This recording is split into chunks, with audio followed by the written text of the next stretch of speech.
Hey gang, this is Nick Z. Welcome to Rock and Roll Tales from the Old Southwest. In the 1980s, while playing in Mary's Danish and the Leonards, I was fortunate to be part of the burgeoning alternative music scene in Los Angeles. Some band contemporaries became members of the Rock and Roll Hall of Fame. So saddle up and let's get going.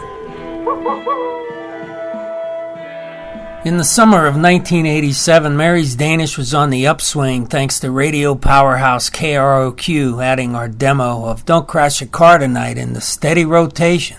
Within a year, we went from performing weeknight shows for friends at FM station to opening for the Red Hot Chili Peppers. In October '88, we were asked to open for the Peppers and Thelonious Monster at John Anson Ford Theater. The Peppers were getting over the loss of Hillel, and I believe this was John Frusciante's first or second gig, and DL was on drums. We performed with Thelonious Monster several times over the year, especially at Raji's on Hollywood Boulevard. A few things still stand out from the Ford show. I was in the seats watching Thelonious sound check, and I was wearing my Pittsburgh punk band shirt, The Five. Bob stopped the sound check, looked at me, and said, "Hey, I know those guys." Man, I thought that was pretty cool. And when we went on, Anthony stood to my right, 5 feet away, and watched me play drums. It was still daylight, but the place was getting crazy.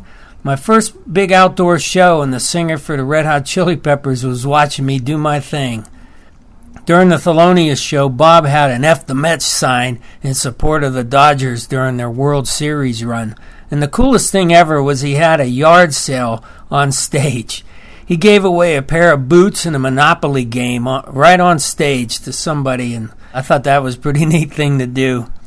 The Peppers came out in Tin Man, Bumblebee, Superman, and Shazam costumes. There was this back and forth groundswell, kind of like the wave. I remember Anthony climbing a 50-foot ladder on stage left that went all the way to the top of the battlements. He was singing Police Helicopter. He said that this was ridiculous and came back down. And that was the era of the Peppers that I remember the most. It was just a fun time.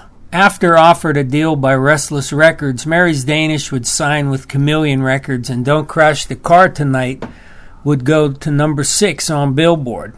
Join me again for more Nick Z's Rock and Roll Tales from the Old Southwest.